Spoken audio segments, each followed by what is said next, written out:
sticking with it is half the battle, most of the battle even. It's like survival, if you're doing it for long enough, you're gonna get better, and you're increasing your chances of having a breakthrough. And you definitely don't need to be the best, and that goes for performers too, any musical avenue that you pursue. You don't need to be the best to have a successful, flourishing, enjoyable career. You just need to have something unique, something that you can offer people.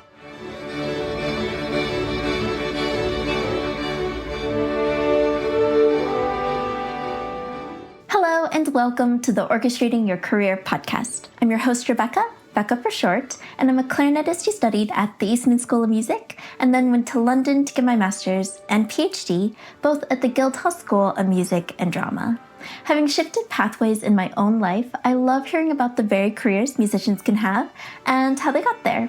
And that's precisely what we're exploring in this podcast, as I sit down with music graduates to chat about their unique musical journeys, hear their hard-earned wisdom, and learn about how they're orchestrating their own careers. For today's episode, I had the pleasure of chatting with Dylan Price, a composer and pianist in Los Angeles who works as a freelance writer for Bleeding Fingers Music, a collective co-founded by Hans Zimmer of composers creating scores for film and television. Dylan has written music for shows including MasterChef on Fox and Foodtastic on Disney+, and regularly contributes to Sony Music Publishing's Extreme Music Library. He also serves as piano accompanist and vocal coach at the Performing Arts College, AMDA. Dylan got his bachelor's degree in music theory from the Eastman School of Music, but was always interested in the world of film and media. In our interview, Dylan breaks down numerous different aspects of composing music for TV, film, and music libraries, and what his current role looks like as a remote writer for Bleeding Fingers. I found it fascinating to see just how many roles and opportunities there are in this world of media music. Dylan also describes how composing for music libraries can differ from writing for a specific movie or for a classical ensemble like a symphony orchestra, and why he enjoys this particular niche. You're listening to clips of Dylan's compositions under this intro. Stay tuned till the end of the episode to hear some more of Dylan's music. And now, let's get right into the interview. Hello, Dylan, and welcome to the Orchestrating Your Career podcast. Thank you so much for coming on. My pleasure. So we know each other from studying at the Eastman School of Music, where you did your degree, your undergraduate degree in music theory. I'm super intrigued already. You're now a freelance composer and pianist. That includes working for the Bleeding Fingers Music, a composers collective co-founded by Hans Zimmer, which sounds really, really cool. So I'm really, really interested to hear just about your world of composing music for TV and film and music libraries. But before all of that, could you just start off by sharing how you first got into classical music and how you began playing the piano? Sure. Okay. Going way back. Yeah. It would start at the age of 9. Okay. My parents bought a piano at an auction. Oh. And forced my sister and I to take piano lessons. So I did that.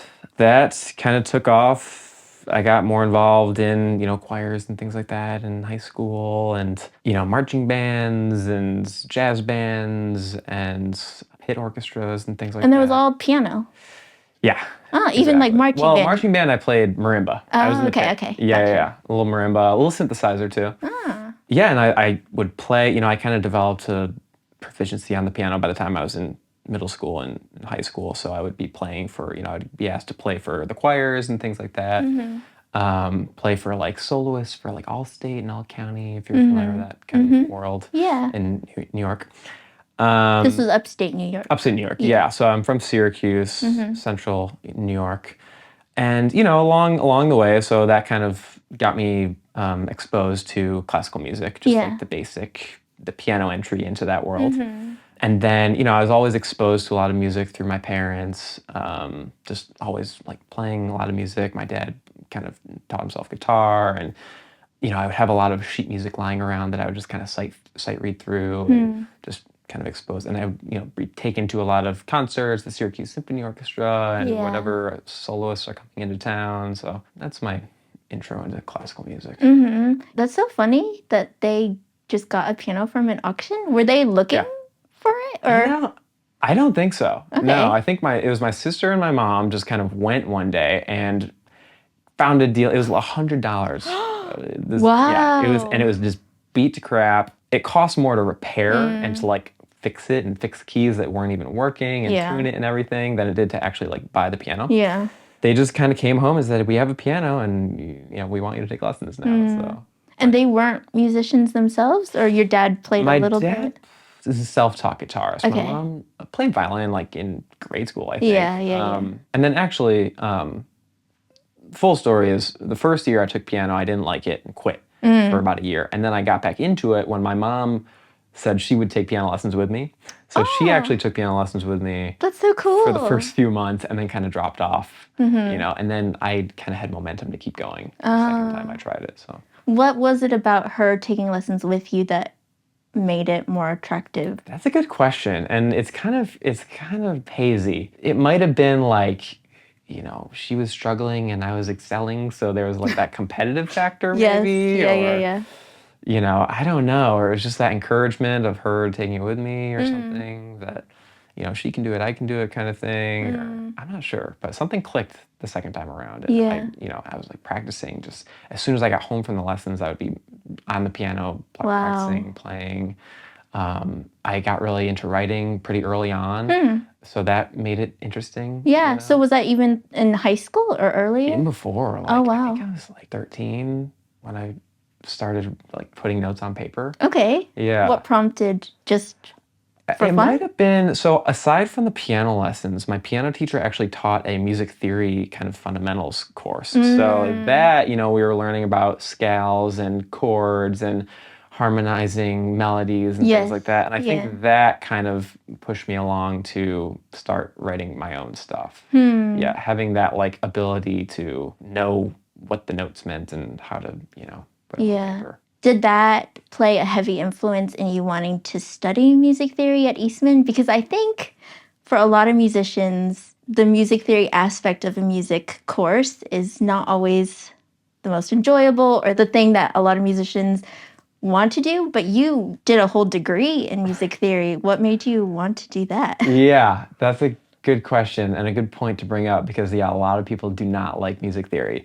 And I can understand where they're coming from. Like, it can kind of like take away some of the magic of the music, and it can be a little like clinical, academic sometimes, But the love for theory for me came actually in high school theory classes, which I excelled at because I took those fundamental courses with my piano teacher early on. And, piano lends itself very well to music theory concepts and understanding harmony and rhythm and melody and all of that. So it came easy to me when I did it in high school. And I had a great friend group in that class that I loved, like, just nerding out with. And they were all kind of, great musicians, and we just joked about it and had a great time, like coming up with our own theories and like, just making it fun. And the teacher was awesome. Tony Albero, I'll give a shout out to him. He was awesome. High school? Just the high school? Yeah, he was the high school music theory teacher, and he taught the chorale. Okay. And he like conducted the pit orchestra and things like that. He did a lot of things. But yeah, so I took the music theory and then AP music theory with him and all of this like little cohort of musician friends that I had. And it was just so fun. And I picked up on the concepts really well, and I had a great time doing it. So yeah, that kind of sparked the joy. Yeah. It wasn't a struggle. I feel like it's a struggle for a lot of people, and that's why they don't like it. But I gravitated toward it particularly because it helped me get inside the minds of the composers that I was playing or listening to. It helped me understand and break down what I was actually hearing. Yeah. So theory to me was always kind of a means to an end. Like, how can I understand this composer and like take his ideas and apply them to my own writing even? It was always sort of like composition based for me. That makes sense. So then why did you decide to do a degree in music theory instead of composition? Yeah, so that is funny because I did want to study composition, and I applied to every school as a composition major. Oh, really? Yeah, I applied to Syracuse University and Fredonia and Ithaca and Eastman as a composition major. Okay. And I got into all those other schools for composition except for Eastman. Oh. Yeah. So they have like super high standards for composition. And after I entered, I understood why. I'm like, okay, yeah, I wouldn't have, made it here. Because these composers, these students are like brilliant, just amazing. And they've been writing brilliant stuff for like their whole lives. They're like prodigious. But when I applied, I also said as a backup, like if I don't make it as composition, like can I apply as music theory?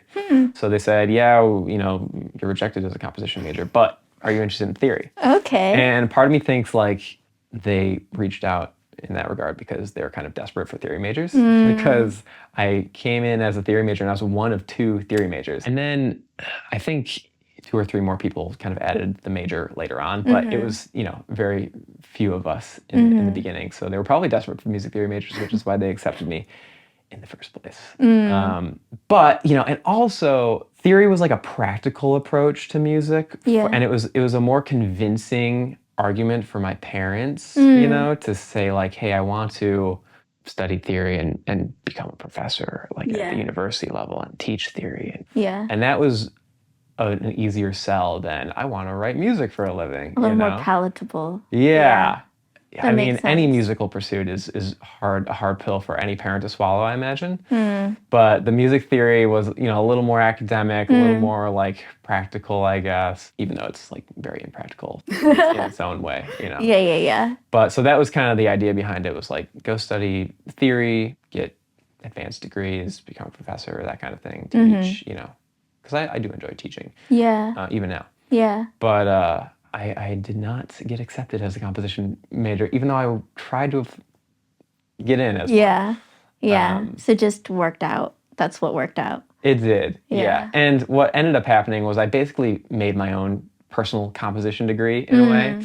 I was like composition adjacent because I took, modal counterpoint and tonal counterpoint and all the orchestration classes and all like computer music and film scoring techniques. And I studied composition for non-majors with like some of the doctoral composition students. Yeah. So I had some exposure to some of the composition faculty for some of those classes. And I just, I basically made my own composition degree in a way, just kind of on the side. Yeah. I want to hear a lot more about that, but I was just curious about the application process to schools, and you were applying to all of them with composition and music theory, or just Eastman? Composition, just Eastman. Okay, so it's composition for everywhere else, and then Eastman. So what was the difference for applying to Eastman between applying for composition and applying for music theory? Right. For composition, it was mostly send in a portfolio of 3 contrasting pieces of music that you've written or something like that. And then for theory, it was more come in, interview. I probably had to like write a couple personal response essays and things like that. And then I remember I had to go in and just have a one-on-one with one of the theory professors, and we would study a piece of music, and they would say like, what are you analyzing this? How do you look at this? And it was more like an analytical approach to things. And that was like your audition. Yeah. Oh, yeah. Interesting. Right. It was interesting. It was like an analysis. Wow. Just on the spot. Yeah, which was kind of fun. Yeah. And then, I did the piano audition as well and things like that. Yeah. So you were a music theory major with a focus in piano? Yeah, because Eastman, everyone has to play an instrument. Yeah. So that was my main instruments. And they placed me with Tony Caramia, who I loved. Shout out to Tony. What was your experience like at Eastman? You were saying that you basically made your own composition course. So how did that balance then with your degree in music theory as well? There was some overlap. Like I had to take the counterpoint classes for my theory degree, but also like the composition majors had to take that too. So I was kind of, the theory degree wasn't so strenuous that I couldn't kind of take on additional classes. So it was a heavy workload when I added all the composition classes, but it was still manageable. Yeah, and there was a lot of kind of overlap and things. So when you were forming your own sort of composition major, what kind of classes were you picking and choosing to dabble in that while you were at Eastman? Yeah, I mean all the things that would benefit composition, orchestration and counterpoint. And I even took a tune writing class with which is part of the jazz department. I took it with Bill Dobbins, who's in the jazz faculty there. And that was just an amazing class to learn about how to write a good tune. Just as simple as, we studied Bill Evans and Jerry Mulligan and Charlie Parker and how they craft a proper tune, which it has served me very well. Is there something that stuck out from studying all of these great people who were, creating really distinctive, memorable tunes that has stuck with you and helped you when you're approaching that?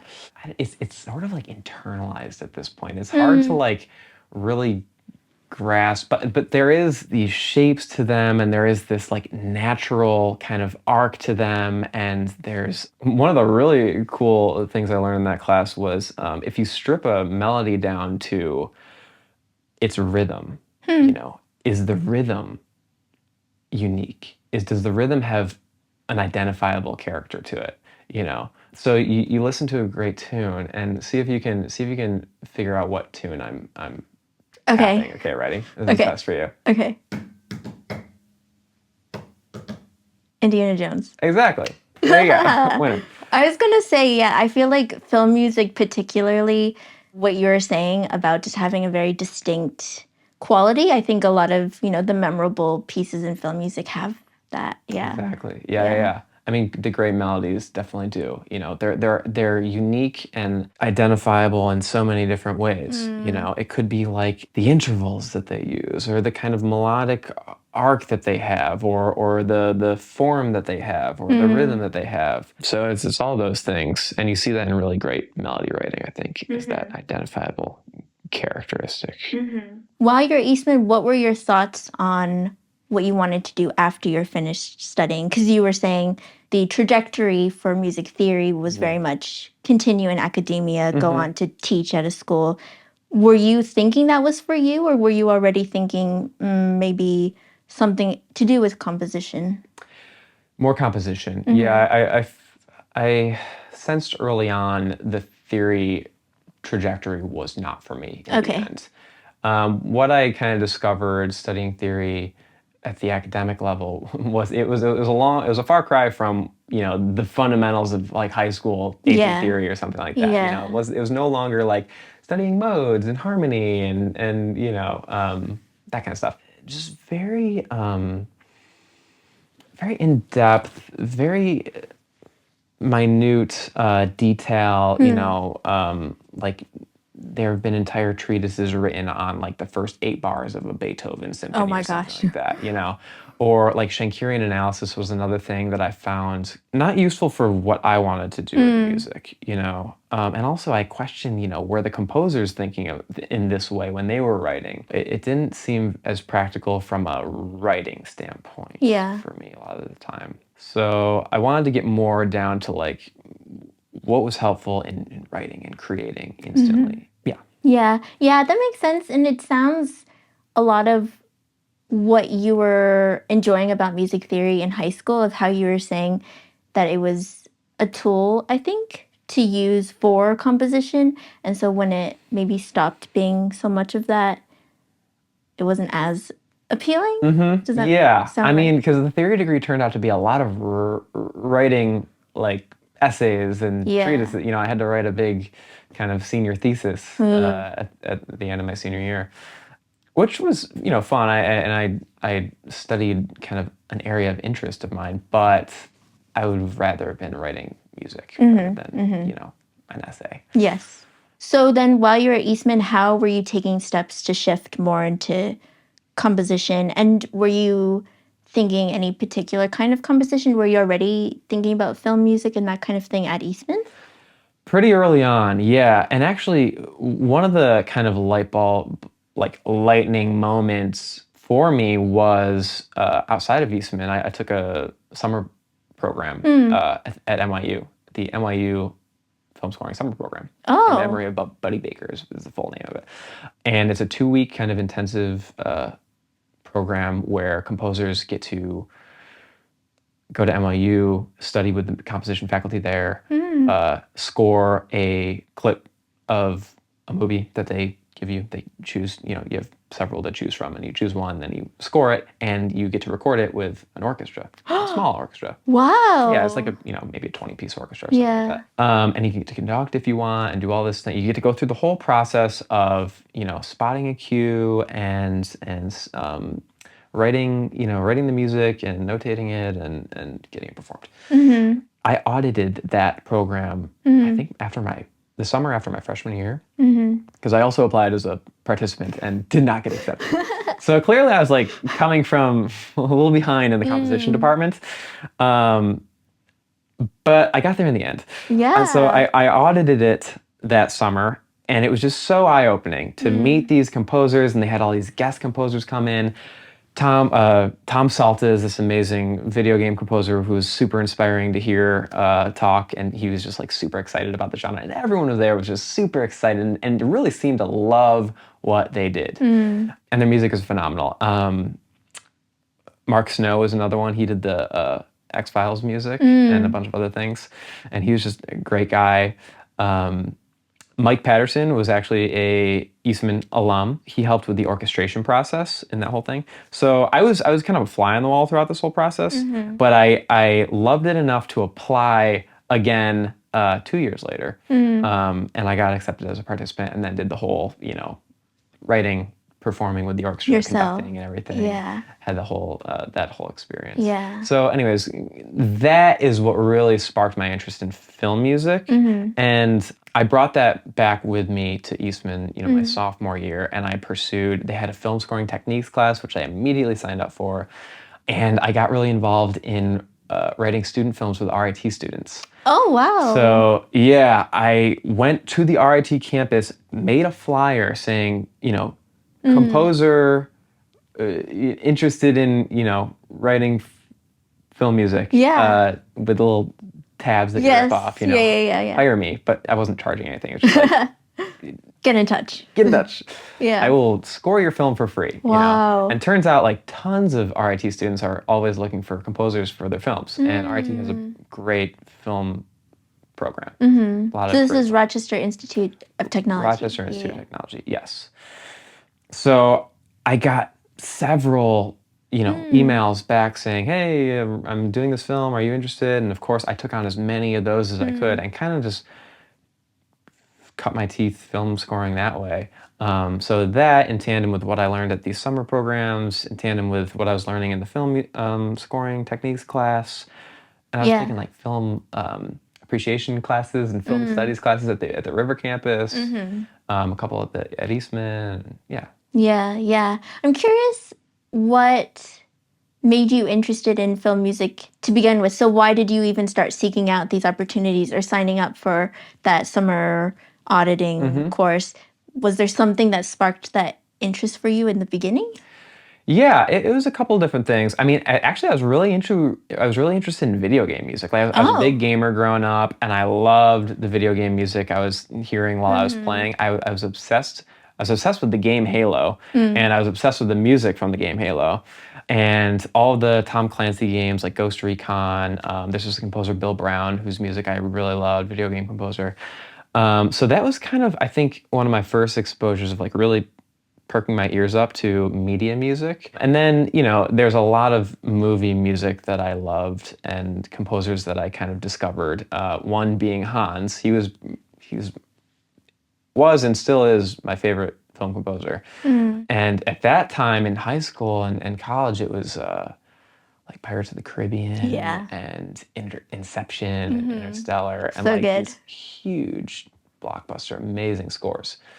And I remember John Williams was obviously a huge influence. I would just geek out with my friends over like Duel of the Fates and like all the Star Wars music and Harry Potter and all that was like fresh at that point. Yeah. So that, and I remember going into my freshman year of Eastman, there was a discussion with a teacher saying like, what's your favorite composer or whatever?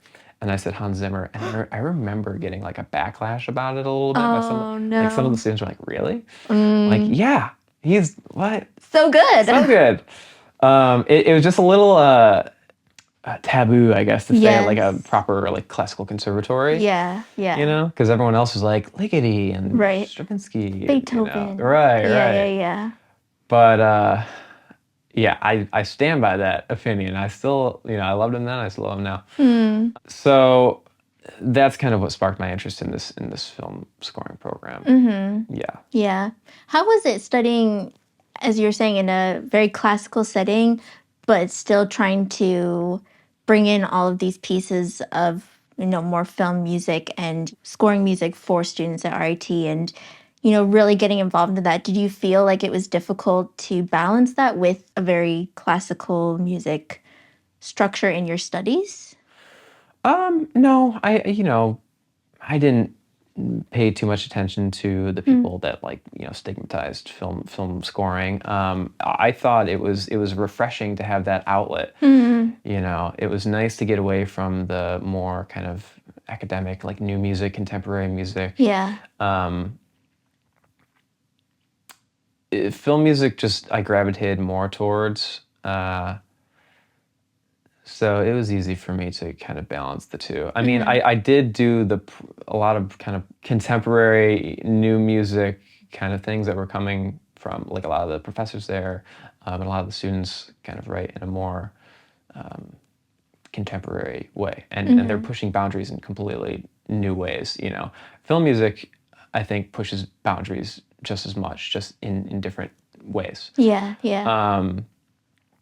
So, and that's all of my like contemporary music kind of always had some sort of, film type sound, Yeah, It's yeah. very kind of narrative driven or visual, I would say. Maybe more accessible, one might say. I Yeah. don't know how, but Yeah. I found it as an outlet and it was very easy for me to gravitate towards. So then in your 5th year, you started a new program, orchestra? I'm not exactly sure what you call it, but could you share a little bit more about that experience of starting that to get more into film music at Eastman? Sure. Yeah. It's one of my proudest achievements at Eastman. It was called the Empire Film Music Ensemble. F me, which was kind of our like joke, but now it's like kind of stupid. But yeah, my friend Michael Staffelt and I, he was a violist 2 years our junior, and my 5th year, I did the key program at Eastman, which was just an additional 5th year where you can pretty much study anything that you want. You can kind of create your own 1 year of study. So I wanted to gear mine towards film studies and creating this ensemble. So Michael and I, we lived together at the time, and we both kind of had this idea of like, no one's playing film music here. We both love film music. Let's start our own orchestra and or ensemble or whatever. See if we can get students to play, and we can conduct and we can play ourselves and we can write for it or whatever. So that's what we did. We did an interest meeting. We bought pizzas and drinks or whatever. And That's the way to get students. yeah, it's free food. So a lot of people showed up. I don't know if it was for the food or for the ensemble, but a lot of people showed up, and a lot of people were interested. Dozens of students showed up because they were interested. So we kind of explained our vision of like just this scrappy like volunteer ensemble to perform whatever film music we can get our hands on, and it worked. We did a Kickstarter. And yeah, we raised it was like $3,000 or something dollars, Wow. which is all we needed to buy scores, rent out a space, whatever else goes into that. Yeah, we raised a bunch of money, and that kind of paved our way for the year. And we had rehearsals, and we ended up having like 80 students by the end of it, Amazing. Involved. So we took out as many like free scores as we could from Sibley Music Library, and we rented a couple scores from like Joanne Kane Music and a couple other outlets. And Michael and I conducted. I knew very little about conducting, but I kind of made my way. We had some of our friends help conduct as well, Jabot Key, if you remember, and Michael Elderkin. And it was great. We rented out a school. I'm blanking on the name of the school. What was the community music school? Hochstein School of Music. Yeah. Yeah. Is it on there? Yeah. There's a poster. Yeah. Rented out Hochstein, and you have to like buy insurance and all this stuff. Oh, gosh. And like rent out the space and then transport everyone. And what Michael and I did before our first concert was went to like every business in Rochester to see if they wanted to donate for a reception at the end of our concert. And we had like over a dozen businesses that donated like pizzas and cupcakes and cool. anything that they could offer, that they were willing to donate to this startup ensemble, student run ensemble. So that was really nice to kind of give that to the students after the concert. And we had a great turnout. I mean, a few hundred people showed up to the concert. It was a free concert, and it was great. And then we did another one the second semester, and it was just as successful. We did a little collaboration with the Yellow Jackets. Amazing. We had a couple of them in the ensemble actually, and then we had a couple just as vocalists. We had a quartet basically, and they did. I did some arrangements actually for it, for them and for the orchestra. So I got to conduct that, and they were brilliant, and it was very successful. And the ensemble continues to this day. Yeah. It is closely involved with the film scoring program that they have there now. Yeah. And it changed its name to eFame, the Empire Film and Media Ensemble. Right. Which I think is still a really super cool name. Yeah. And that's the legacy of eFame. Yeah. It's so cool. And I wish I could have been at Eastman when this was going on because I love film music. I feel similarly to you. My favorite things to listen to have always been film scores because for me, I really like storytelling, and I feel like film music just has to tell a story because that's what it's doing. And so just the distinctiveness and how those melodies stick with you, I've always loved that. And I would have died to play in an orchestra like that if I was studying. But I think it's really, really cool that you and Michael just were like, let's do this. Let's start this ensemble. And the legacy lives on to today. Now there's a whole program for film at Eastman, which I think is amazing. And also I think really just useful and, for students to have that resource while they're there. But really cool that you were able to just kickstart literally this project. And I really appreciated you breaking down a lot of the little pieces that were necessary of, raising funds to rent scores and rent a place to perform and all that kind of thing. Yeah, I mean, the rehearsal process too, like renting a space for rehearsals was kind of a nightmare. I remember like we wouldn't be able to rent a space, and we would have 80 people kind of on call to be in a rehearsal space, and then like we couldn't get to the space because it was rented out. So it was, the logistics were a nightmare. But we figured it out. Where were you renting a space? Nearby Eastman? At Eastman. Yeah, we would, I would, not rent out, but reserve. Basically. Reserve, 902 or whatever, which is like a big space. Yeah, rehearsal. Wherever we could find like a big enough space. So if 902 was like booked or something last minute, then we'd have to like regroup, cattle call, of like, everyone into a different room, or break the rehearsals into smaller rehearsals or something. And then, some people didn't show up to rehearsals, or we'd be missing this and that. Crazy. What were the logistics of reserving scores for film music and performing them? Because how does that work with copyright and being newer music and all of that? Totally. It's very difficult. There aren't a lot of scores available, actually.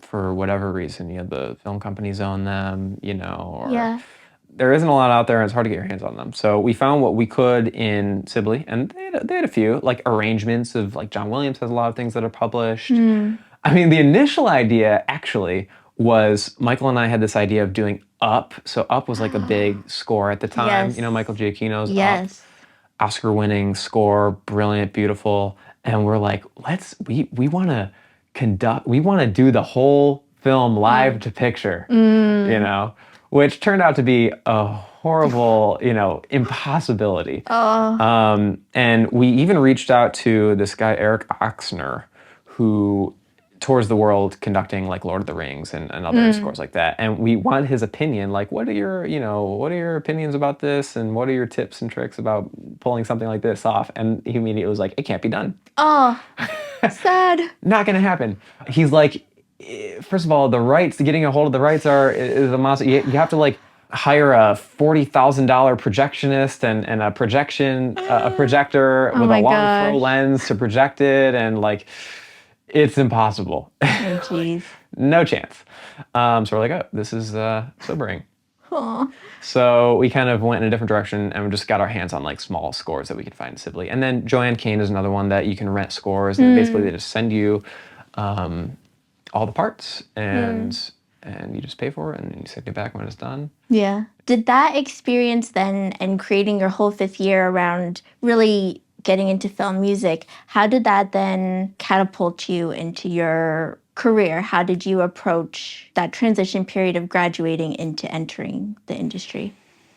By the time I was, junior, senior, or a 5th year, I guess, I was sure that I wanted to pursue film music as a career. I had done these summer programs, the NYU one twice. I did this summer program in Seattle called the Pacific Northwest Film Scoring Program, which is another unbelievable experience that just made me want to do this for a career even more. And I also, at this point, had done a couple internships. Yeah. One of them at Remote Control. Well, one of them was for Henry Jackman, specifically. He was a big film composer.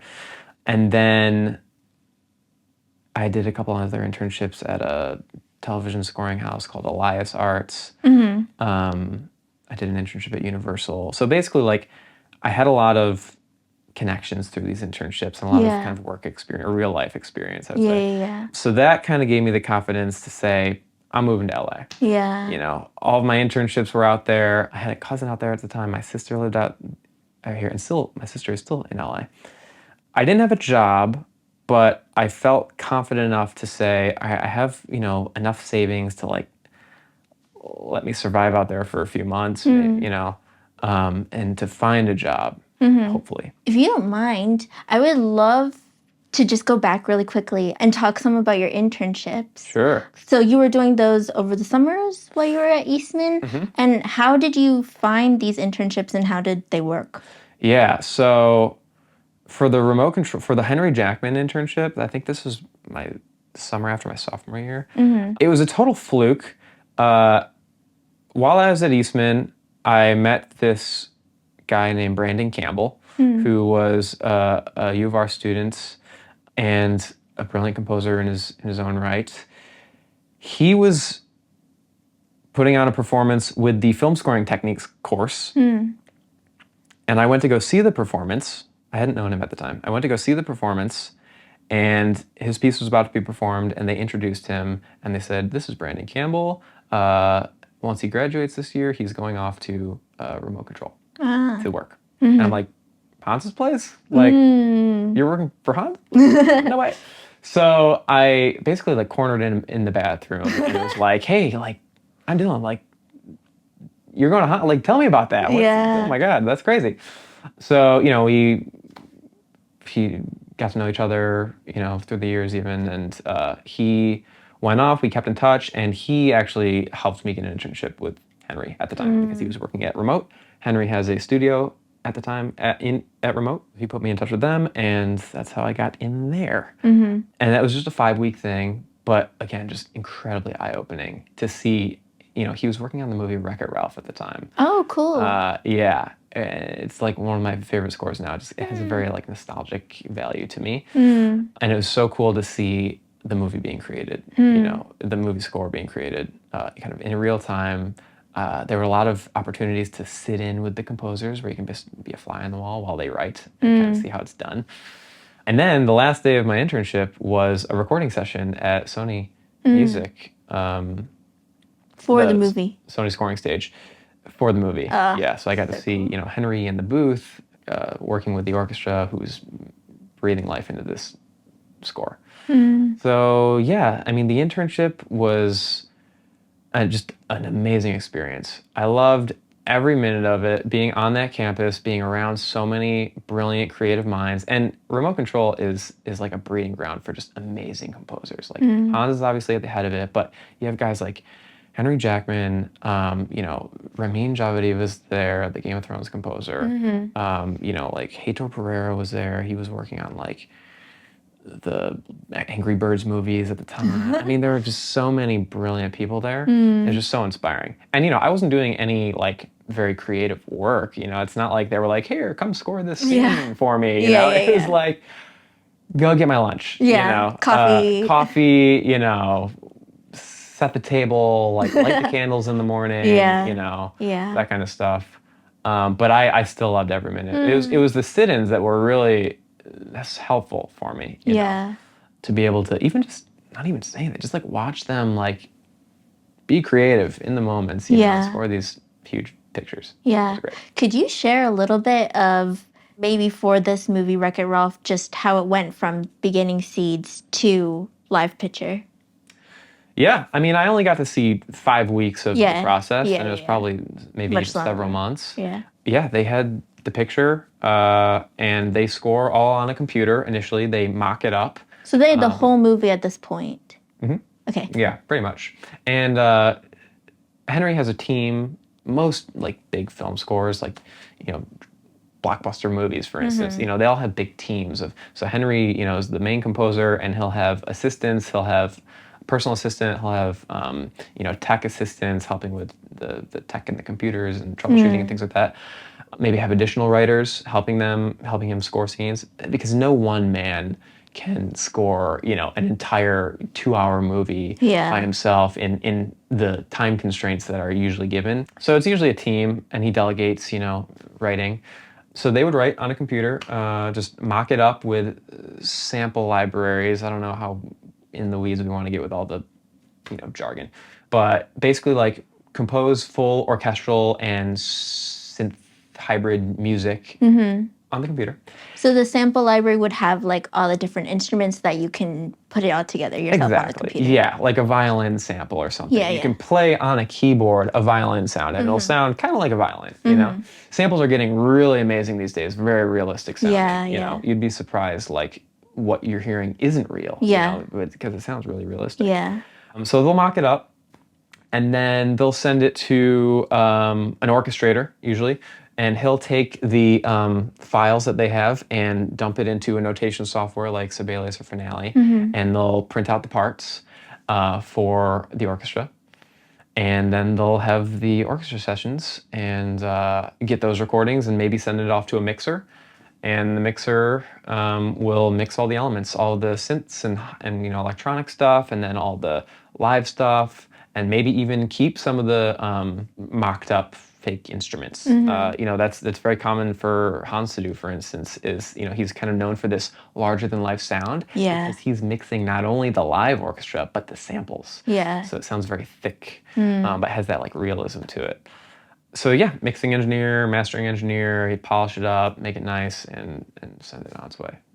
I love it. It's just so interesting to hear about, because I think a lot of people go to the movies and watch these things and listen to the music, but you might not have a good idea of behind the scenes and what goes into it, and how there's oftentimes big teams working on this. So thanks for breaking it down. Yeah, I mean, that's a kind of a brief overview. But there's a lot of, I mean, people can be working on scores for years. Yeah. So then these 2 internships, what was the second internship that you did? Well, I did several. I did one at Henry's, and I did one at Universal Music. And then I did one at this company called Elias Hearts. But I also did a second internship at Remote Control. When I moved out to LA, I reached back out to the intern coordinator that I met at during the Henry Jackman internship, and I said, "Hey, you know, I just graduated. I'm in LA. Like, I got plenty of time. Just wanted to like throw it out there that if you need, you know, any extra hands, you know, I'm here to work." So didn't hear back from him for like several months, you know, but kind of planted the seed.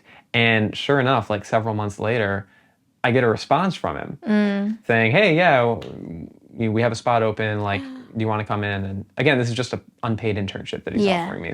But I'm like, yeah, for sure. So I got in, and this time it was for remote control, like proper, like Hans and the people that work with him. But again, you know, getting their coffee and doing the dishes and lots and lots of dishes. It's like, you know, big thing. But you know, in the meantime, like besides all that kind of grunt work stuff, you're also getting sit-in opportunities with composers. And I mean, just dozens of composers on staff that you can, or that are on that campus that you can just knock on their door. You know, my friend Brandon Campbell was there, and you know, he would have me do a sit-in or whatever, and you can talk to these guys, ask them questions if they're open to it, or you can just like watch them do what they do. So that was great, and it was at that point that I really got to know the Bleeding Fingers crew. It was a very young company at the time, you know, not maybe just a few years old at the time, and they were very open to sit-ins. And just very friendly guys. So I loved that company right from the start, and I loved the people there, and I got to learn from them. And I think especially coming from this background of loving film music, and you were saying even at Eastman, Hans Zimmer was your favorite composer. What was it like being able to more closely observe how he was working? Was there anything that you picked up during that second internship of watching him work that has stayed with you till today? Yeah, honestly, I didn't get a chance to watch Hans work. You know, Hans was busy. Yeah. And sometimes, I mean, a lot of the time he wasn't there. He was, you know, traveling or whatever. So I didn't get to see him work in particular, but I saw the people that were working for him work, you know. But, you know, I got to meet him a couple times, and thankfully he was a very kind, charming person. You know? He wasn't like mean and like, you know. I still have this awesome vision of him. Amazing. In my mind, you know. That's what you want when you meet like your heroes. Exactly. He didn't want to like shut me down or something, or he wasn't like too busy or something, you know. He was very kind. I remember actually the day I met him was like the day before he was leaving to do his international tour of his new Hans Zimmer live show. Right. And I said, you know, hi, I'm Dylan, and he's like, hi, I'm Hans leaving. He's like on his way out, you know. Nice. So he was a little busy at the time, but yeah, it was a great experience to meet him. Yeah.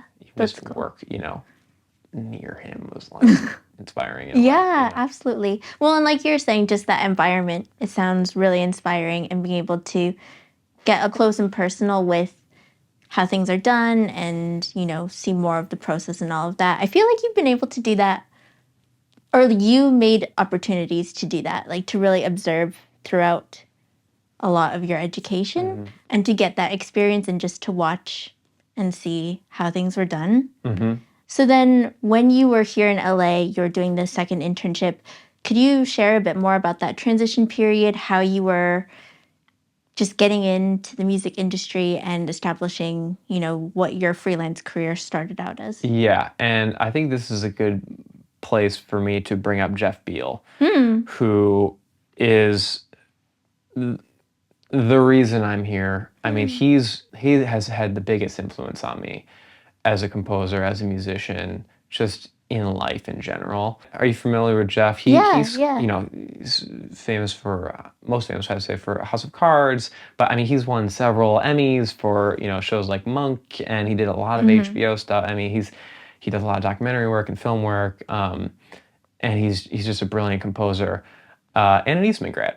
Yeah, I believe he helped fund or start the film school at Eastman. Yeah, there's now the Beal Institute of Film Music because he made a very generous donation to the school a few years ago.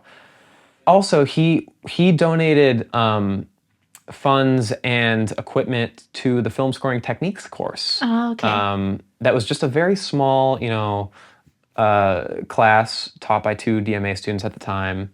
But they reached out to Jeff, who in turn bought them computers and bought them like hardware and you know, all this gear. and gave them material to work with, like scores that he's worked on or movies that he's worked on. But he stripped out all the music that he wrote and said, here, you can use this to practice scoring, basically. So I heard of him through that when I was taking that class, like Jeff Beal, like he's all over the place. We're working on the project that he was working on for this class. So he came to town one day when I was in school, and I caught wind of it, and I said, like, I gotta meet this guy. And just like at least thank him for like what he did say for the film scoring techniques class. So I emailed him and I asked him, hey, you want to grab coffee? I'd love to pick your brain about your career and film music and everything. And he said, yeah, of course, like here all weekend. So we met up at Java's, a very famous coffee shop at Eastman. Yeah.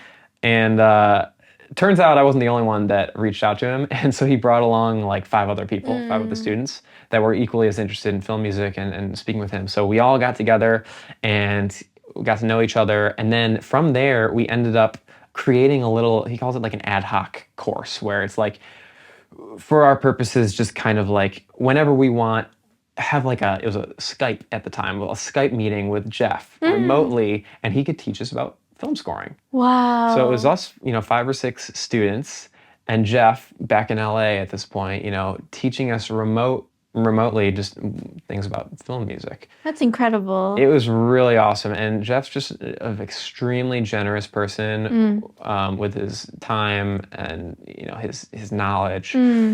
So met Jeff, developed a relationship with him. Fast forward to when I moved out to LA, he offered me my first job.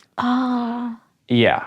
And I'm like eternally grateful for him because he basically kept me afloat, as my bank account was gradually dwindling. Yes. And he offered me an opportunity to engrave music for him. He recently joined G. Schirmer, which is a publisher, to publish a lot of his film scores and concert music and things like that.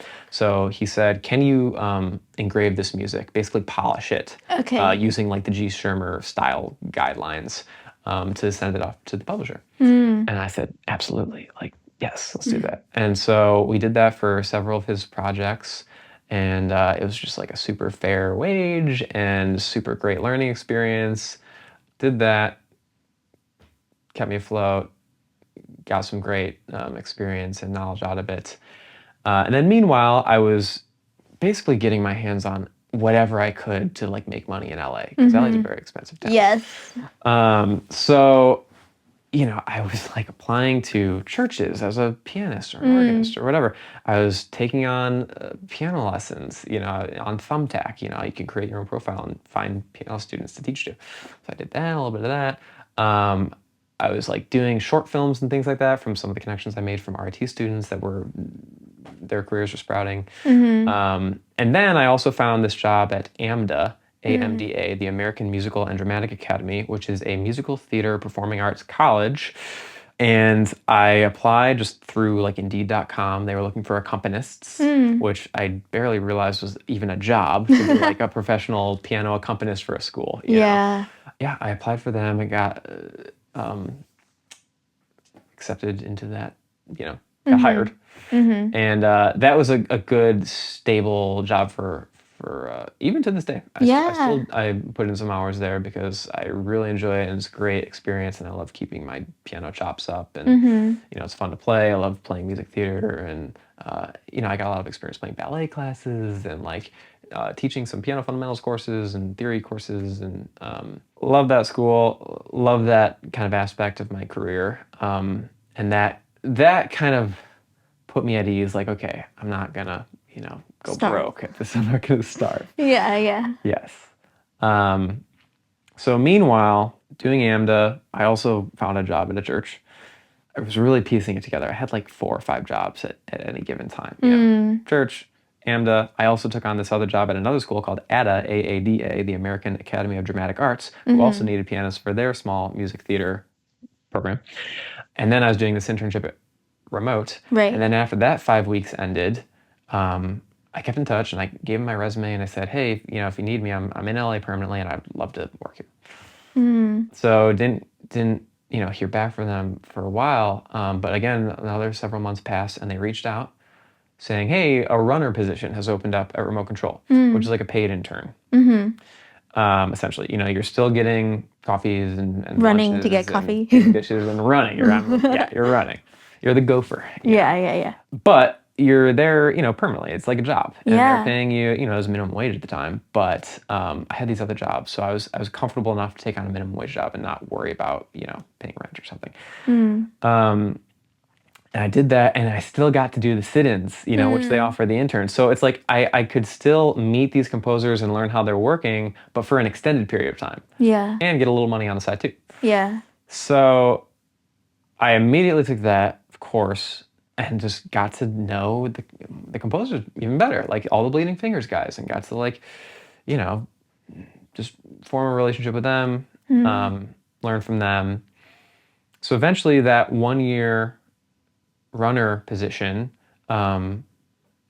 just through another runner, became an assistant, and then she tipped me off to an assistant position opening up at Bleeding Fingers. And that's kind of, the hope of a runner is like maybe one of these guys will eventually need an assistant and I can jump in. I'll be here, Sure enough, this assistant position opened up with this composer, Christian Lundberg, who's a composer of Bleeding Fingers in-house.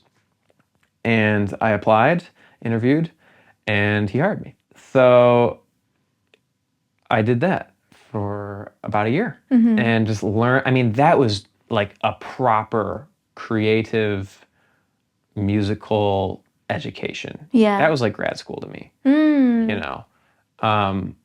to learn and sit and help him and be able to ask him questions. And he very much took on a mentor role. Yeah. Taught me everything I know about mixing and mocking things up and scoring to picture, writing library music, and polishing things to make them like TV or film ready. So it was like a masterclass in production, music production, and composing, and writing proper tunes and all that. Learned a ton from him. What was your role as his assistant? It started mostly printing stems, they call it, or printing deliverables. So when a track is done and approved, a piece of music is done and approved, say a music library or the clients, the music editor or the film editor or whatever, they like the music in the form of stems, which are basically like individual elements of the music. So say we wrote like an orchestral score, they would want the stems of the woodwinds and the brass and the strings and percussion and all that. Or if it were like hybrid, with like more synthetic elements, you could split those out into their individual parts, so that the music editor or the film editor, whoever, has more control over that piece of music that you gave them. So they can say like, I like this, but like I don't want the percussion here, so they can like take the stems out. Oh, I see what you mean. Yeah. Yeah. So that was a big part of the assistant role, was printing stems. So once the composer was done, I would go in, open the project, and export. And it's literally just like solo all the instruments, export, wait. Yeah. Solo the next group of instruments, export, wait. Yeah. Make sure everything's sounding right, and make sure everything kind of sums to what the main mix sounds like and everything. So it was a lot of that. And then it was a lot of sound design and things like that. He would ask me to design, like create sounds from recordings that he made or I made, or make sounds from synthesizers, mostly like software synthesizers, on the computer, and just like create sounds that might be useful for whatever project he's working on at the time. So there was a bit of that. And then, eventually it got to writing. Maybe collaborate, maybe starting a piece of music, or maybe taking a scene that was like easy, something simple, or starting piece and then having him kind of finish it or whatever. So it evolved into a bit of writing. So just that kind of stuff. Yeah. Yeah. It's so interesting. I feel very happy just to like sit and listen and absorb everything, because I feel like this world can be pretty unknown. And I think, for anyone who's interested in going into film composition or writing music for TV and that kind of thing. Every person's journey into it looks different, but just hearing more about yours and how you were navigating it is really interesting, and I'm sure really helpful to hear about the different roles that you're able to take on and what they looked like. So I really appreciate you like digging in to all the different parts. Yeah, I mean, it can go pretty deep. I don't want to alienate anyone or because it can get pretty like jargony and abstract and weird. Like even trying to explain like what a sample library is can be kind of confusing to people. Or, like what a sample is or how it's made, and because a lot of people have a conception of a composer as someone who sits in a room with a pencil and paper and manuscript, and writes out all the parts, and it's like a symphony or something like that. But film composing kind of turns the whole art on its head, of composing. And it's mostly done nowadays all on the computer initially, to mock up an entire score, Like guys like John Williams or something, someone from a more traditional background, back in the day, like decades ago, it used to be like handwritten scores. Yeah. But now it's a lot of mocking up and simulating what the final product is going to sound like on the computer, which helps the director understand, like, this is what it's going to sound like. So, the sample library world is a whole deep avenue to go down, understanding the powers of a computer and making that work with your machine or with your projects is important to know. And then, film composers kind of stretch the definition of what a composer is, because sometimes they're not responsible for orchestrating or notating. Sometimes they're just writing whatever sounds good on the computer. Because with the samples, you can get away with, taking a 20-string sample and doubling it several times. So you're really hearing like hundreds of violins playing at the same time. Yeah. Which is not realistic in a real world setting. Yeah. But they can get away with that because, it's all on the computer and it plays back, the way they want it to sound. So, some of them will hire orchestrators to notate it for them. Some film composers can't read music or can't write music. And they kind of offload that task to an orchestrator or someone that is more capable or even just more efficient with pencil and paper, or a notation program or something like that. So film music is it's kind of allocating tasks, and it's kind of like specializing in a way. Yeah. So you don't need to know how to read music. You don't need to know how to write music. You just need a good ear, essentially, and know how to work a computer. The computer is very much like an instrument in itself. Yeah. It's all the instruments. It's all the instruments, exactly. And becoming proficient at that instrument is important. Yeah. And it takes just as much practice as a violinist in a practice room. But yeah, if you're not good at orchestrating, then hopefully you have a friend that will be willing to do that, or you have enough money in the budget to hire an orchestrator, or even mixing. Like a lot of film music is offloaded to a mixing engineer who has more experience in mixing, rather than like writing the actual music, So oftentimes those two tasks are split into specialists, essentially, and then even that goes to mastering engineers, and like it's literally just several people involved, Yeah. And I find that so interesting because I do feel like the perception can be that it's one person doing all of these things. And of course, if you think about it, that's crazy and a lot. So it makes sense that it's broken down into a lot of different parts. But maybe if somebody wants to be in the industry, but they don't feel like they have the skills in one area, they could look at a different area and they might not even realize that that's a possibility. Totally. Yeah, that's a great point. Yeah. There's a lot more opportunities for people to kind of get their start, It's like no one's ready to score a blockbuster movie like right out of college or something, or right off the bat. It's like that takes just years and years of experience and learning, maybe from like an apprenticeship or an assistantship or something. So maybe starting off as like a tech assistant or something, and just learning like the tech and the computers and how those work, and be able to do that role while you're learning all the other aspects of composing or mixing or something. There's a lot lot of jobs, lot to do, you know, a lot of avenues you can enter in. Yeah, that's amazing. What does your career look like now? What avenue did you take? What's your role in the industry now, today? Yeah, so I still work very closely with Bleeding Fingers. So I after my assistantship ended with Christian, him and I basically worked on a composing capacity remotely. So I would send music to him, he would polish it and send it on, and we would split the credit for it and things like that. So he was still helping me, even after my assistantship with him ended, he was still helping me write and produce. And then eventually he said, your stuff is good enough, you don't need me to help get you to that final, finish line. So I'll just introduce you directly to the person, responsible for listening to the music and improving music and things like that. So I worked in that freelance capacity for a while. And then I actually had a little stint as an in-house composer at Bleeding Fingers. They hired me, they gave me my own studio in the building. Wow. And it was really an amazing experience that I was not quite ready for at the time.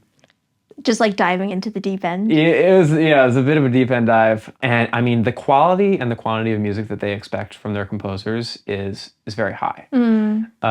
And it was hard to juggle those two, writing enough, writing good enough, it was a hard balance. And sure enough, like Bleeding Fingers and I decided like the in-house composer role was not right for me at the time. So I ended up just becoming a remote writer for them. But, I've been doing that for the past 5 years now, and very happy with this arrangement at the moment. What does it look like being a remote writer for them? So they'll send a brief of, hey, we're working on this album for the library. How many tracks can you pitch for it? Or they'll say, can you pitch 1 or 2 tracks or something like that? And I'll say, yes, I would love to submit 2 if I can, if you have space for it. And they'll say yes. And so I'll get to writing. And, sometimes they'll give a deadline of, we need this by the end of the month or something like that. And that's usually very helpful. So I can organize better, like, okay, they need this for this album at this time, they need this track for this album at this time, and I can kind of organize it in my head. Now, having written for several years, I have a better idea of how long it's going to take me to write a piece of music. Usually if it's library music, they'll ask for 2 to 2.5 or 3-minute tracks. So I have a good idea of how long that will take me, depending on the complexity of the track. So that makes it easy to schedule. And then I'll finish a track and I'll send it to them, and they'll say either great, approved, or they'll say, can we tweak this? Like, can you adjust this? Or, a revision, they call it, So I'll revise it and I'll send it back. And then they'll say, either more revisions or great, approved. They'll send it to the boss and he'll listen and he'll say, great, approved. They'll send it to the client and they'll say, great, approved. Or they'll say, we hate it, write it over. And so there's a lot of like steps of like, approvals that you need to make. But mostly, they get to the finish line and then they say, approved, print deliverables. So I don't have an assistant at the moment, unfortunately, so I have to print my own deliverables, which I actually quite enjoy because it's a chance to like go back to the project and like remind myself the ideas and kind of steps I took. So yeah, I print the stems, it gets to them, and eventually it gets sent to a mixing engineer at the Extreme headquarters in London, and they mix it and they balance it with all the other tracks in the album, and then it gets put onto the music library, extrememusic.com, and that's that. That's really cool. And I send them an invoice. Yeah. So when you say a music, or it's sent to the Extreme Music Library, so is that a library of just very different kinds of music that people can then use for whatever capacity they want to use it for? Like if they want something that's suspenseful or something that's, that kind of thing. Exactly. Okay. Exactly. So Extreme Music Library probably has tens of thousands of pieces, tens of thousands. So much. It's a sea of music. Yeah. Of all different genres and styles, like genres I've never even heard of or could have thought of, I found my niche little corner of this library in writing, kind of the style that Bleeding Fingers produces, but it's a vast repository of all different kinds of music Yeah. that film studios or TV studios or independent people can go on if they need music for whatever project it is, TV, film, video games, commercials, like anything that needs music, you can go on Extreme Music and license it. So, you pay them a fee depending on how you're going to use the music, what music you're going to use, that kind of stuff. And that's it. You type in like keyword search, emotional, piano with orchestra, electronica, whatever keyword that you can put in, and it'll give you a bunch of music. And yeah, if you find something you like, you can license it. And you'll get all the stems, so you'll get full control over how to use the music. Oh. Yeah. So, a lot of times, say a piece of music I wrote gets placed in a reality TV show or something like that. I'll hear it in the show with, the melody missing. It's like, oh, they used the underscore mix that I made where it's like the melody was stripped out. Yeah. Or something like that, Oh, so interesting. yeah. Do you get notified when your pieces are used?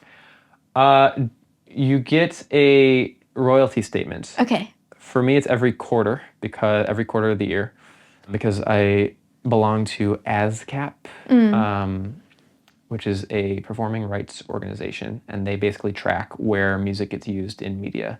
So they're tracking it. They pay out, depending on what music gets used and where. Right. And they have an extensive list of all of the what show it was, what network, how it was used. Was it background music? Was it on the theme? Was it, was it daytime? Was it nighttime? Was it prime time? Like they have all this information about it. So yeah, you get to see like what piece of music was used, what episode of what show on what network. And go watch. And go find it, yeah. Yeah. So what are you hoping for the future? Are you thinking of continuing in this style of composition, or do you want to get more into any other part of TV or film, or what are you thinking for that? Yeah, I mean, honestly, I don't have any experience scoring a full-length feature film right now. So that would be a nice thing to work on just to get the experience of. I mean, I've worked as an additional composer, like our mutual friend Wajan, for instance, had me work just on a couple scenes of a feature film that he was working on. So I kind of got that experience, but it would be nice to kind of have one of my own, that, or even like a television series or something. That's kind of the logical next step, I think. Or video games is another amazing, that would kind of like be full circle for my musical trajectory, returning to that where it started, that core. Yeah. And I've had some experience working with Wajan on that because he works on a lot of video game projects. So that was a great little way to scratch that itch. And that's a whole different process in itself, So that would be fun to do more of that. But honestly, right now I'm very satisfied working in this freelance music library capacity. Yeah, it's really cool. And I think it's amazing that even in the film music world, there's so many pathways and avenues that you could take. Just as I was saying earlier, I think it's really helpful for people to be able to see how people make their way through these careers, because I think it can, especially if you're a student, I think it can be really hard to have an idea of how you can even break into this world. I'm really inspired by how, especially at the beginning, you were saying you kind of felt like you were on the back foot, like you applied for these programs in composition and you didn't get in, and then you applied for these programs and you didn't get in, but your persistence and just, continuing to go out there and your willingness to learn, I feel like is a really common thread and really helped open up these opportunities that you're now able to take part in and take advantage of. Even if you don't get in at the beginning, it doesn't mean that determines your pathway. Right. Exactly. Yeah, that's sticking with it is half the battle. Most of the battle even. Yeah. It's like survival. If you're doing it for long enough, you're gonna get better. And you're increasing your chances of having a breakthrough.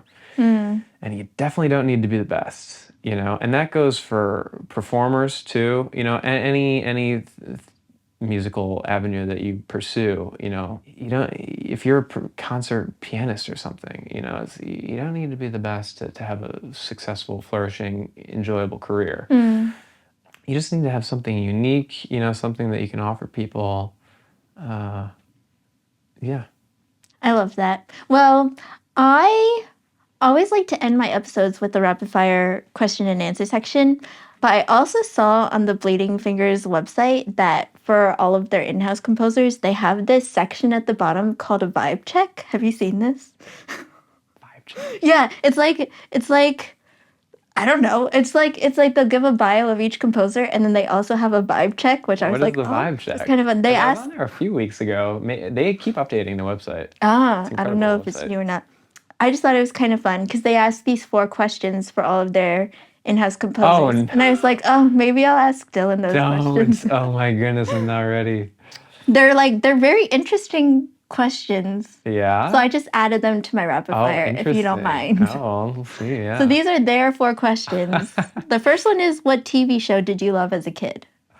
Oh, Simpsons, Family Guy. I mean, I was big into like SpongeBob, like animated. But yeah, Simpsons has a very fond place in my heart. Like my dad and I used to watch that 6 p.m. It was like 6 p.m., 6:30, the 2 episodes back every single day. Like, loved The Simpsons growing up, which is kind of coincidental because Bleeding Fingers now scores The Simpsons. Oh, wow. Yeah, Cool. They write music for that show, which is pretty incredible. There you go. But yeah. Cool. What's the best thing you've ever splurged on? Ooh. Gear. Yeah, I was gonna say like this computer. Incredible setup. Yeah, these speakers. Oh, you know what? This desk. This desk was a splurge. How much was the desk? How much? It was like over $4,000. Oh wow! Well, it's gorgeous. It's custom built. You know. Shout out to Dave Lockey. He works out of San Bernardino. He makes composer custom desks to your specifications. And I actually pretty much modeled this after the desks that the Bleeding Fingers composers have in their studios. Yeah. It's very similar. The dimensions are a little different to kind of fit this space better. But he did such amazing work. And it's a standing desk. So, oh my gosh. Yeah. So wow, this whole thing lifts up. Yeah. Incredible. So it matches like the dimensions of the keyboard I had Exactly. and like the ergonomics of my body and the way I wanted it all set up. Oh, we put wow. these beautiful cupboards in. Yes. There's like rack mounts if I want to put rack gear stuff on there. So I'm very happy with this splurge. Yeah. Well, it's stunning. I mean, the work of the quality looks beautiful. And I also think what you're saying, it's so important because you're working here all the time. Yeah. So, to help avoid, I'm sure, injury and discomfort and all those kinds of things, to have a space that's custom made to you, I'm sure makes a huge difference. 100%. Highly recommend investing in a proper ergonomic setup, because again, like you said, we're here for hours on end, and I know several composers that have back problems. Yeah. And, I was saying earlier how my posture is kind of bad. I'm working on it. Yeah. I think everyone's it gets posture. easy to start slouching. Absolutely. So the standing aspect really helps. And like, this is designed perfectly for me to like kind of fit under and like, this is balanced and this is, my shoulders my shoulders are level and my elbows are low and it's like all these things, Amazing. Screens are a good, distance away from my eyes and everything. Yeah. Yeah. Great splurge. Totally. Their third question, this one is a little morbid. What song must be played at your funeral? Oh, that's a great question. And immediately what just came to mind was Arvo Pärt in Memoriam, Benjamin Britten. Do you know that one? Yes. That song, that piece makes me weep. That's a really good answer. Right? I mean, it's so emotional. I mean, that's not, it might be a little morbid, honestly, because it's a very kind of, it's not joyful. Yeah. It's not very joyful. The occasion. Yeah. Wow. That's what first comes to mind. But good answer. Very strong answer. And their last question is, what's the dumbest way you've injured yourself? Well, I was hiking one time in Acadia National Park in Okay. Maine and slipped on a slick rock and like pinched my leg in between two rocks and like leaned all my weight on it. And the skin was just like Oh no. ghost white for like 2 seconds and then immediately started pouring blood. And I have a permanent scar on my leg. So that was kind of silly, just like slipping on these rocks, trying to ascend this hiking It's a tricky trail. business. Yeah. So that was silly, I guess. I don't know. Cool. Well, yeah, that's their vibe check. Okay. I would say you Great. passed. And then these are my rapid fire Q&A questions. Q&A questions? These are my Q&As. Definitely not as creative, so I better work on mine. My first one is who's your favorite composer? Like classical or film? Could be either. I mean, Hans is still up there. There we go. It's it's hard to say, but. And favorite piece of classical music? Well, the pieces that I hold nearest to my heart, that have like the most sentimental value to me, are probably Chopin etudes. If I can like, say the whole set. Yeah. Because it was like one of the first albums I ever bought as a kid, and I was like a young pianist at the time, and I just haven't. It was Andrei Gavrilov was the pianist, and his interpretation continues to be my favorite of all the versions I've heard. It happens to be the first one I've ever heard. It happens to still be my favorite. Maybe I'm biased, but like his interpretations are incredible, and we're just. I mean, I listened to that album just on a loop, and then when I found the sheet music, I just like constantly just listening and reading, and it's like over and over again, and they're just amazing pieces of music. Highly recommend it. Highly recommend. So yeah. Great. I'm really interested in this one. What's your favorite movie soundtrack? Probably be, again, very difficult. Yeah. It's even hard to like choose a composer. Yeah. But I would, if I had to narrow it down, probably Hans. And again, for like the sentimental value, just from like the time in my life I was in, it's either like the Pirates of the Caribbean music or The Lion King has a very like, I remember seeing that movie for the first time when I was young. Yeah. And it still holds up, and like the themes are amazing, and it's so emotional.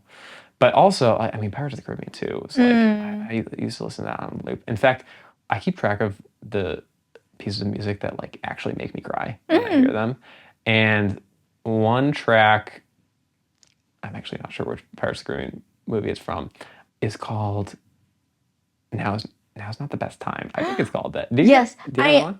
I'm pretty sure, I think it's on the third one at World's End. Yeah. Okay, yeah. That makes sense. And because is it the one when the boats are going by? Or is I think I know what one you're talking about. It's the one, it's like a 10-minute track, basically. And it's like, it's a battle scene. Oh, when they're fighting on the boats and then they're marriage. Yeah.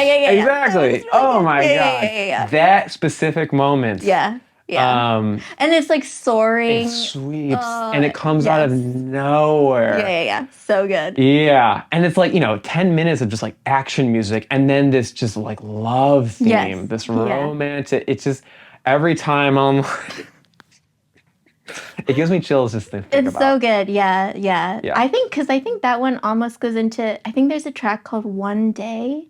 It's like the last track at the end. That one, like. Is that the one you're thinking about? No, the one I was thinking of the boat one when the dad is like going by on the boat.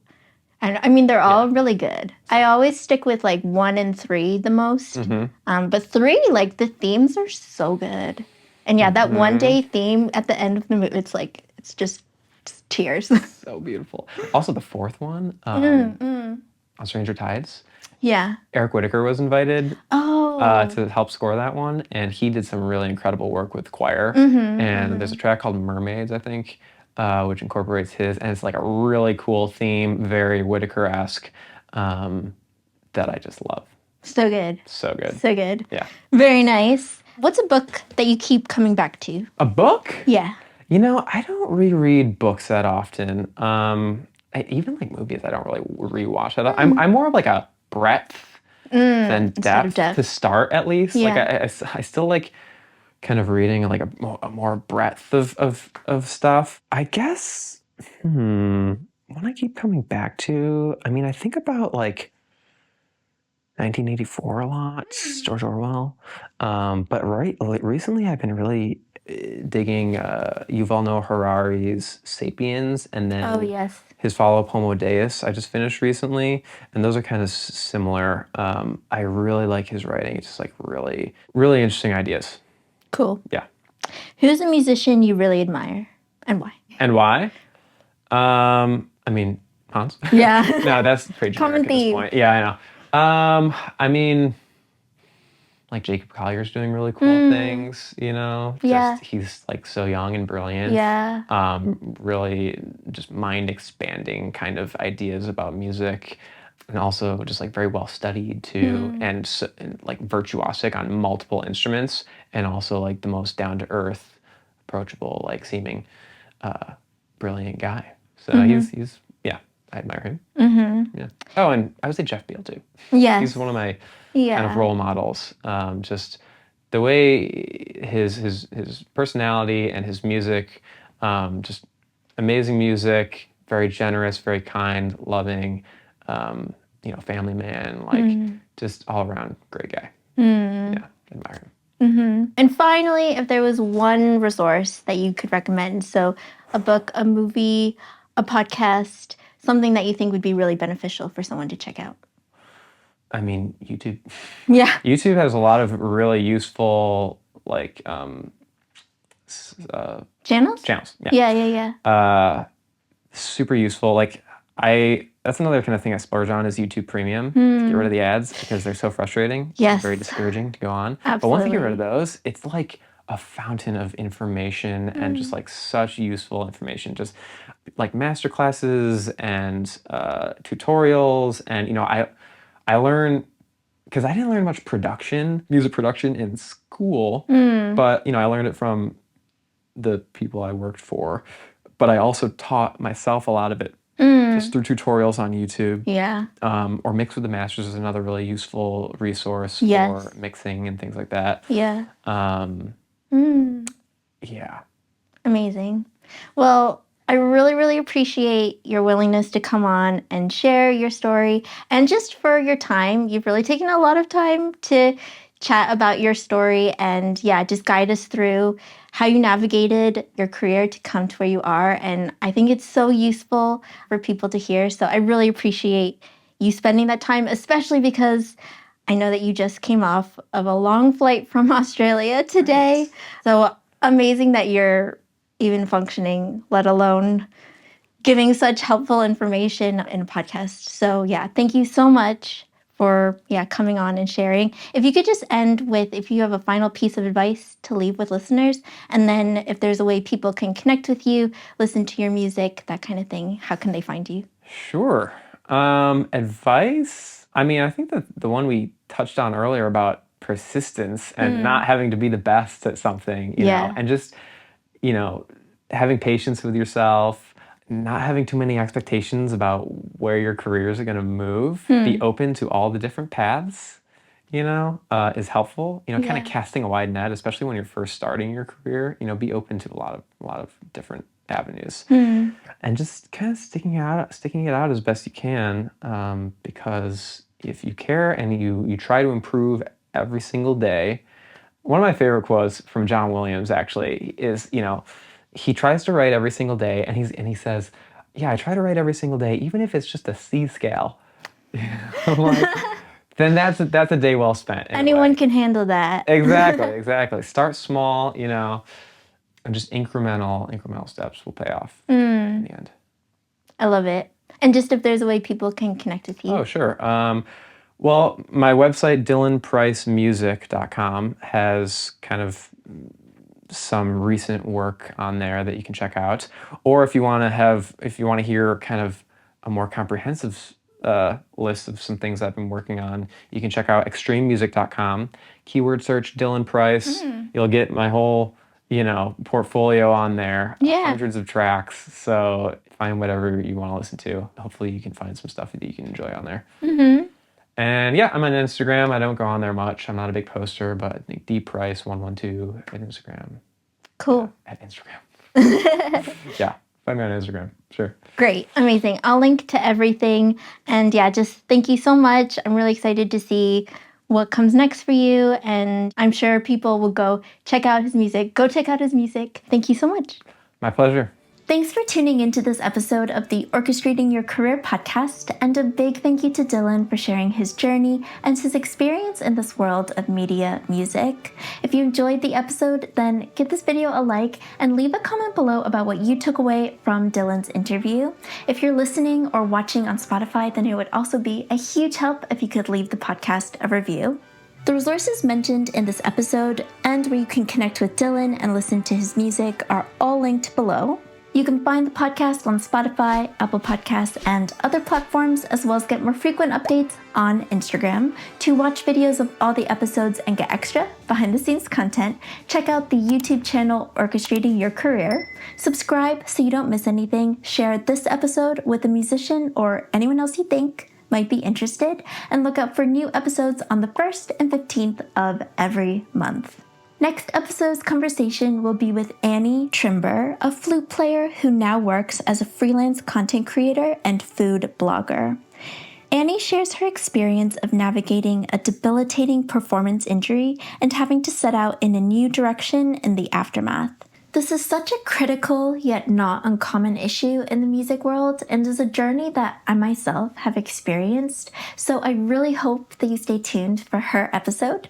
Until then, please enjoy these clips of Dylan's compositions. So Dylan, take it away.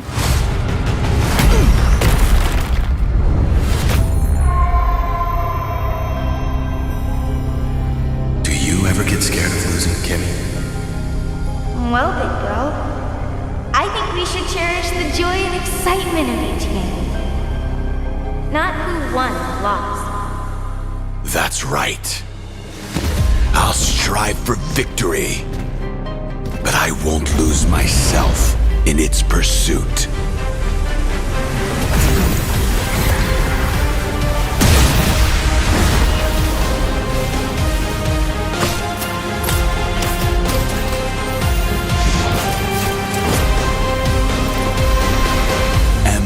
Championship. I'm back.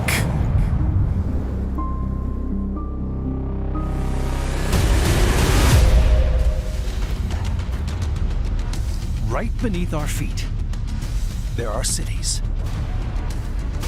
Hidden by time, they hold the clues that could rewrite history. Into the abyss, huh? I'm Don Wildman, and my mission is to explore the farthest and deepest reaches of our planet using cutting-edge technology. How cool is that? To dig into the greatest mysteries of our past. Going deep into the cities of the underworld.